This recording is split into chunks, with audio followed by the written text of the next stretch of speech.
Hello guys, स्वागत है आप सभी का मेरे नए ब्लॉग में। आज फिर से मैं आपको लेकर चल रहा हूँ अपने गांव की उस जगह पर जहाँ सिर्फ पानी नहीं बल्कि हमारी यादें, हमारी कहानी और हमारा बचपन बसा हुआ है। सबसे पहले गांव की तरफ बढ़ते हुए सबसे पहले हमारी पुरानी सड़क मिलती है। सड़क थोड़ी टूटी हुई है, किनारों पर घास उग आई है, लेकिन इस रास्ते में एक अजीब सा अपनापन है। चलते ही ऐसा लगता है जैसे बचपन साथ साथ चलने लगा हो। नीचे मिट्टी, ऊपर हल्की धूप और गांव की अपनी खुशबू, यह सब मिलकर दिल को बहुत सुकून देता है। इसी रास्ते पर कभी साइकिल दौड़ाते थे, कभी खेलते कूदते थे, और आज भी जब इस सड़क पर कदम रखता हूं तो लगता है जैसे सड़क कह रही हो, आ गया बेटा, तेरी ही राह देख रही थी। इस सड़क वाला हिस्सा बिल्कुल वही रखा है। अब आगे बढ़ते हैं। रास्ते में दो तीन कुत्ते भी दिख जाते हैं। एक सुपा जैसा जो जैसे ही मुझे देखता है पूंछ हिलाने लगता है, जैसे कह रहा हो फिर आ गया वीडियो बनाने। गांव की सुबह में कुत्तों की आवाज, पक्षियों की चहचहाट और दूर से आती हल्की हल्की लकड़ियां फोड़ने की आवाज, ये सब मिलकर एक अलग ही माहौल तैयार करते हैं। अब धीरे धीरे हम पहुंच रहे हैं हमारे गांव की सबसे पुरानी और सबसे खास जगह है हमारी बोलिया। ये जगह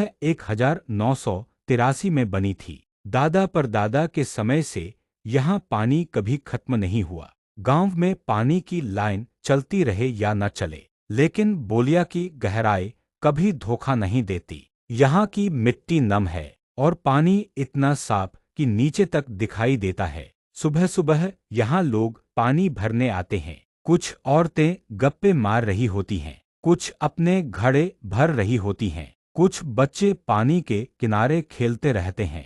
जानवरों की बात करें तो गाय, भैंस, बकरियां, बछड़े सब इसी जगह पानी पीने आते हैं। उनके गले की घंटियों की आवाज और पानी की लहरों की हल्की थपकी, ये ऐसा माहौल बनाती हैं जो किसी भी शहर की शोरगुल वाली जिंदगी में नहीं मिलता। यहाँ बैठकर हवा खाना और पास के पेड़ों की छाया में आराम करना, ये अपने आप में एक बड़ा सुख है। बचपन में यहाँ कितनी मस्ती होती थी।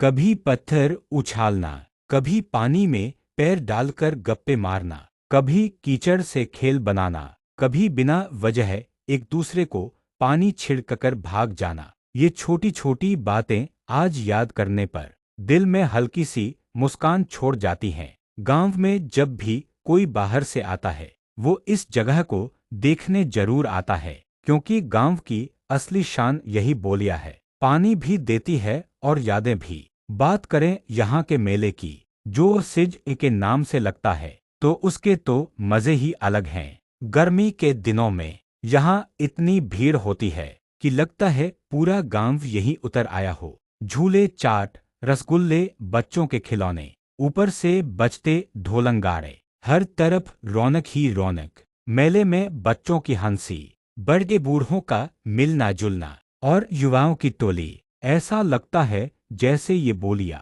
सिर्फ पानी नहीं देती, लोगों को जोड़कर भी रखती है। यहाँ की शाम भी कम खूबसूरत नहीं होती। सूरज ढलता है, उसकी रोशनी पानी पर पड़ती है और हल्की ठंडी हवा चलने लगती है। ये नज़ारा ऐसा होता है कि चाहे कितनी भी टेंशन हो, सब गायब हो जाती है।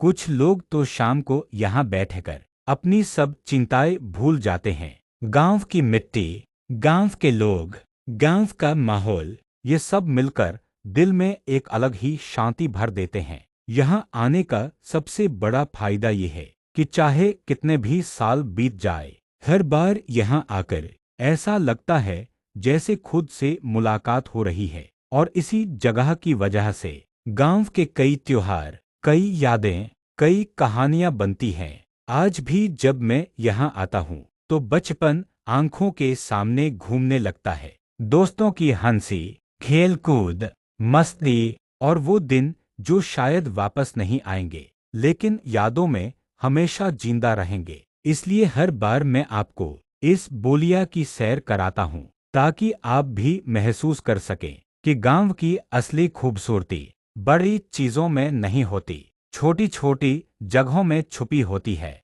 जो दिल को हमेशा अपनी तरफ खींचती रहती हैं। सब्सक्राइब करो प्लीज।